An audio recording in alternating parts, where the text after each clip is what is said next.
everyone, welcome back to English with Lena. Okay, so the topic today is about IELTS reading, how to improve your IELTS reading score. All right, so first, you should divide your time accordingly.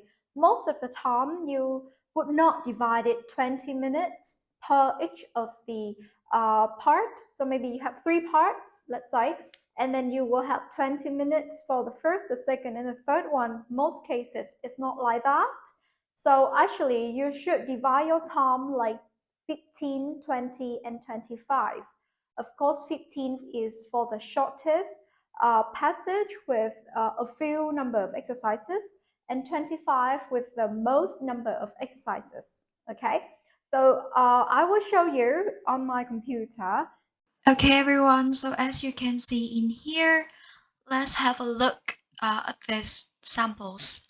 So here we have the first passage, which is not too long, and we also just have like two exercises. And then the second passage, which is again not too long, and it also has two exercises. With the last one, apparently, we have three exercises. Okay, so you can already identify we will distribute more time for this passage, the third one. Okay, and with the other two, so if you are the one who have problem with like finding the words here, you can spend more time on the session, or you can just divide the rest of the time equally between passage 1 and passage 2.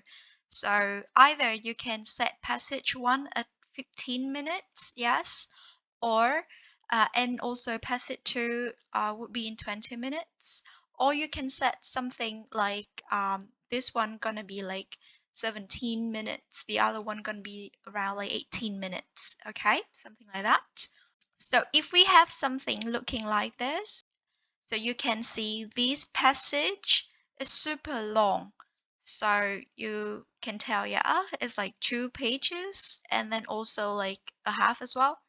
And then there are, let's count with me, 4 exercises in total. So we know this is gonna be like 25 minutes, right? Because the other two passages, they have 3 exercises each. All right. So this one gonna be in 25 minutes. So you see like everything is super cramped in here. So either you're gonna distribute 20 and 15 minutes, which actually in this case I would not suggest that, because you have 3 very difficult exercises here and equally difficult exercises in here as well. So again, you can allocate 18 minutes for one exercise and 17 minutes for the other one. Or of course, again, if you are very good with these kind of exercises and you have big problem with like finding the headings like this, then I would recommend you to spend around 20 minutes on this and 15 minutes on the last one. But actually, the last one is also very long, so be careful. So another thing is that for each of the part, you should spend some time to read the passage first. This time should be around 3.5 minutes, like 3 minutes and a half, to 5 minutes, all right? And 5 minutes maximum for reading the passage. So personally, I find this much easier than you have to read the questions and then read the passage simultaneously. It's quite, for me, it's quite difficult to comprehend the meaning of the passage that way. So, like I have said, in my opinion, you should read the passage first, the reading passage first, and then after that, when you answer the question, because you have read the passage already, you can pinpoint when you scan the key information to answer some certain question. That process can be much faster.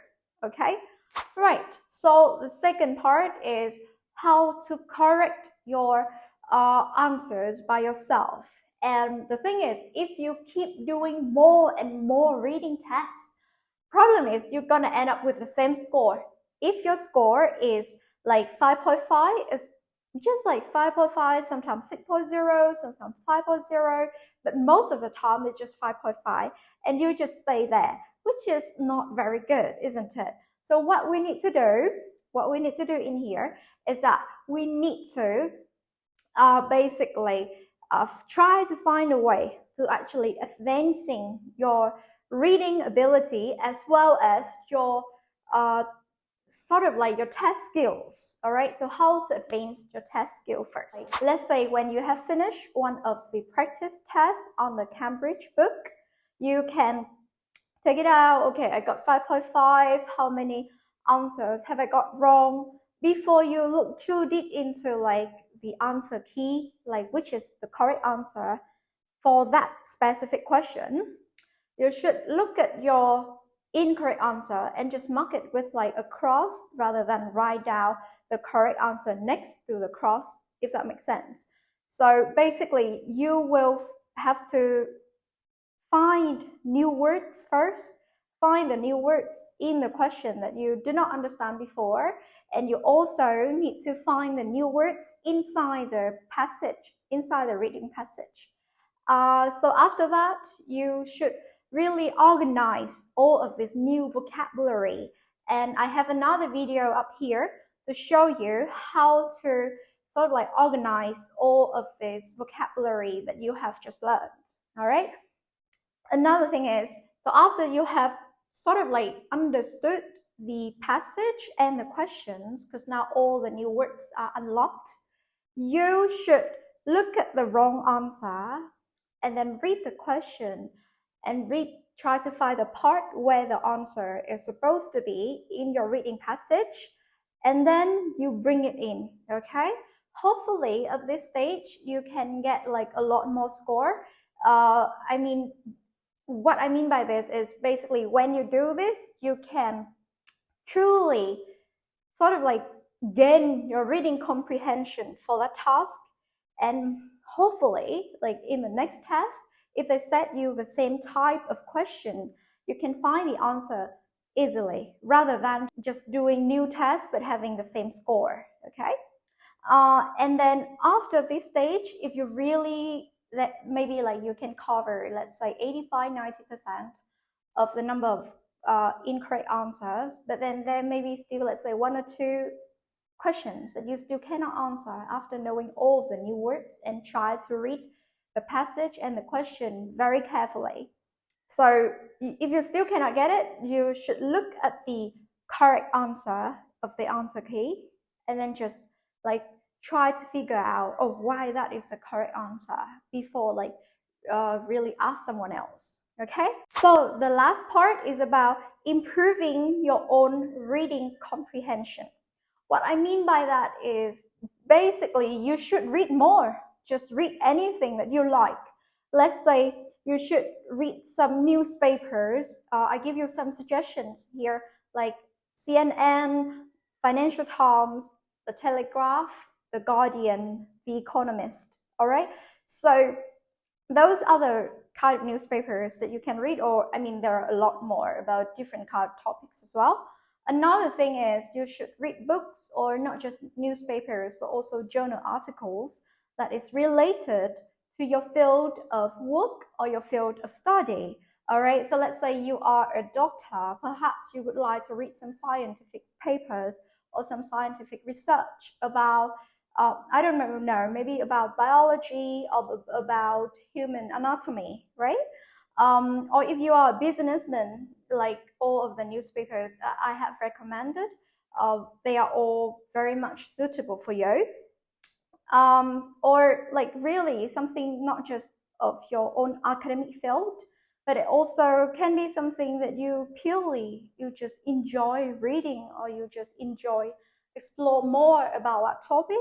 Let's say if you enjoy art or history, you can find documents about it and then just like dive in, just read more. All right. Another thing is something to relax, like novel. I could give you a few suggestions here, like Harry Potter, Twilight, or maybe something very classic like Jane, Vanity Fair, and Emma. Okay, so thank you very much for watching this video, and if you have any questions about IELTS reading or IELTS in general, please drop it down on the comment section below. Okay, so thank you once again and see you in my next video. Bye for now.